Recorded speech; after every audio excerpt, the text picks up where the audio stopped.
going to spit some knowledge that you don't know. Thanks for tuning in to the show. Being a sports analyst is something I wanted to do. Now sit back and let me educate you. Yeah, time for Sunday sports talk. Yeah, most sports knowledge on YouTube. Yeah.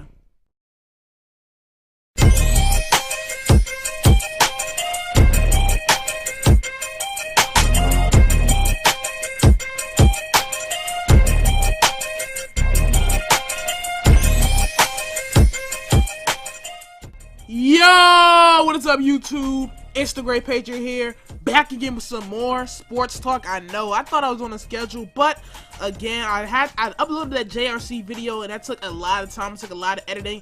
So I said, why not feed y'all, give y'all the sports talk on Monday, y'all. Refreshing y'all Mondays, because I know everybody hates Mondays, but hey, when you got a sports talk on Monday, y'all like, hey, get to learn some sports knowledge. So I'll be talking about a lot of things, son. Talk about Dean Smith, the passing of him, the Super Bowl review, not as a fan, but as, you know, as an analyst, because it has been a year removed. I know y'all tired about hearing the Super Bowl, but we won the Super Bowl, so I don't give a fuck. I'm gonna talk about it. Let's talk about Johnny Manziel's rehab, CP3 fine, and a question of the day, all that great stuff. So as always, the new poll for episode 20 will be in the description below. Go ahead, check that out, send a text to your friends, do all that good stuff. Just have them vote on that, son. So let's go. Background, you see me with K-Spade the Prospect, aka Vlad, the Black Russian, Vlad Johnson on here. So let's go. RIP to former UNC coach Dean Smith. If you guys don't know, he was the coach for Michael Jordan. He coached James Worthy, and he coached a lot of other great talent that came through North Carolina, man. And it's kind of sad because I did see a tweet from Adam Schefter talking about how North Carolina, the university, lost 2 alumni on Sundays in the past 5 weeks, you know, Stu Scott and Dean Smith. And it's kind of funny because he was real class act, real great coach, man, and Michael Jordan basically said, you know, that was a father figure for him, even, and just like everything that he did for Jordan's family, just all that stuff. So RIP to Dean Smith, man, you will be missed. Now, let's talk about this Johnny Manziel rehab. So after the season, you guys already know, some stories come out that, you know, just talking about guys, you know, doing what they gotta do to get better for next season. So the first story is, you see that Johnny Manziel has checked himself into a rehab facility center to get himself right, stop with all the drinking, because I think he is an alcoholic. I mean, I thought it was a problem with him, like he needed to stop with the alcohol.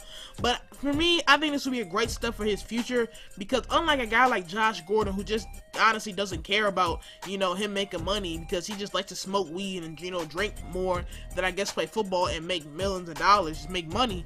Johnny Manziel, he has a wealthy family, but he still wants to play football because he loves playing football. So I appreciate Johnny Manziel doing that. That is a big step in the right direction for him. And it's also kind of funny because I looked up a story and it said that Johnny needed incentives for him to stop drinking, and he still kept doing it. Like before, they said in high school, his parents said they would give him like some convertible, I think it was, if he stopped with all the drinking. Excuse me, if he stopped with all the drinking, but he didn't stop that, so they gave him this beat up pickup truck. So that's something that you gotta look forward to. Hopefully Johnny can get right, because I'm actually a fan of Johnny Manziel. So let's get into some more stuff. The Magic have fired their coach Jacques Vaughn, I believe that's how you pronounce his name. I don't see why. In my opinion, the Magic, they look pretty good. Like, you know, I guess they haven't been winning enough games, but they have been looking pretty good. Vucevic, man, in my opinion, he should be in the All-Star game. Tobias Harris, bro, it's a big factor on the team. And I was never too big on Victor Oladipo coming out of college, but I guess everybody else was.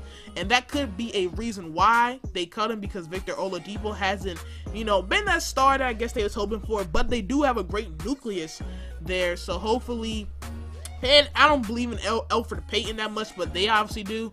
And he's been playing decent, but not to, you know, their standards. So hopefully Jacques Vaughn, you know, maybe can get an assistant coaching job somewhere, because he did have those guys playing hard for him.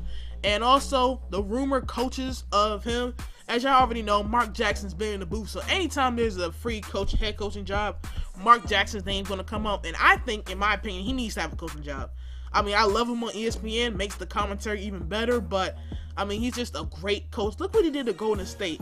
Turn that team because after Baron Davis, that team was a joke, and turn that team around so Steve Kerr can waltz right in there. But it's okay. And also another coach that's talked about George Karl, the former Nuggets coach, who in my opinion, I think it was kind of like how he got fired from the Nuggets. I think how Marvin Lewis should get fired from the Bengals. He just been there long enough. He was there just too long, and they couldn't really get to like a championship contender. So that's why they cut him earlier. But he's a great coach. He should have had a job already. But speaking of George Karl, rumor has it that the Kings, who fired their coach earlier, is close to signing a deal with George Karl to become their head coach. So that's something to look out for. Like, that would be something interesting. George Karl for the Kings with DeMarcus Cousins and all of them. That will be pretty interesting to see.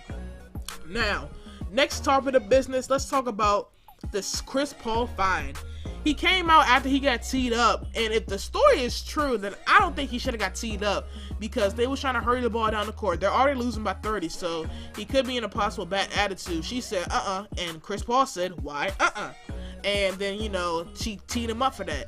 And then after the game, he said this might not be for her, and people trying to say, oh, this is sexist, this is all this other stuff. I'm like, bruh, I don't understand. Like, I'm not trying to have a sexist issue, all that stuff, because that's not what I'm trying to do. But if you guys think about it, if women, if they want to say treat women equally, isn't CP3 doing what he said? Treat them equally? Because I'm pretty sure that's a male ref, a rookie ref. He'll be like, this ain't for him, man. Like, you gotta go. Like, what was he supposed to do? Like, I don't understand. What was he supposed to say? Her full name? Which I understand it looks bad because they took it out of context, but I mean, what are you supposed to say? He got in trouble for using the proper pronoun? Like, I thought we were supposed to be using that. So, Chris Paul, man, I mean, the fine is worth it because it just basically, you're not supposed to criticize a ref in general, but people trying to make it a sexist issue is just people who's ignorant and people who just want a story and they just trying to talk about, they just trying to make something up about Chris Paul. That's my opinions on that. Leave y'all thoughts, as always, on every topic down below, y'all. Excuse me. Now, let's get into about one more question before the Super Bowl review, because I'm going to do a quick review. It's possible Ray Allen's going to sign. If he comes back to play, he will sign with a contender. Every top team in the NBA is talking to Ray Allen. In the words of Chris Broussard, sources say that every contender is, calling him the Wizards, the Cavs, the Warriors, the Spurs, the Hawks. All these top contenders teams are wanting Ray Allen. In my opinion, Ray Allen should come to either the Wizards or the Clippers or even the Spurs because he will get playing time there and he will fit the systems perfectly because some of these teams need a three-point shooter, like, the Clippers might need a three-point shooter or something, but that's my thoughts on that. Leave your thoughts down below. Where is Ray Allen going to end up? I know King Doom's wanting to end up in, Portland. That would be nice. I know Kid the Gamer, he wants him to end up in Milwaukee, but we'll see what happens with Ray Allen. We'll see. Now, let's get into this quick Super Bowl review. It was a great Super Bowl, y'all. If you guys have not missed it and you guys haven't seen anything, y'all just been living under a rock, and I don't know what y'all talking about. But it was just a great Super Bowl. Russell Wilson played about average, I would say. Tom Brady played phenomenal, y'all, and that's not being a Patriot fan. That's just being fact. That Tom Brady played phenomenal against that Legion of Boom. Yes, he had 2 picks, but 4 TDs, and he willed his team to win that game. So that's pretty much, my Super Bowl review. Marshawn Lynch went off. He went beast mode as always, as people would thought. So that's kind of my take on that. Now, the question of the day, as I'm going out to this. Who would I build my team around in the NBA if I had the first pick in the fantasy draft? You guys voted for this. Again, vote down below. I'm picking John Wall or Russell Westbrook because in this league today, you need a point guard. And with Russell Westbrook, he has that. I'm gonna pick Russell Westbrook, not John Wall. Westbrook has the tenacity, the defense, the drive. He has all the stuff that I need in my point guard and a player in general. So that'll be it. Like, subscribe, comment, and I'll check y'all later. Peace.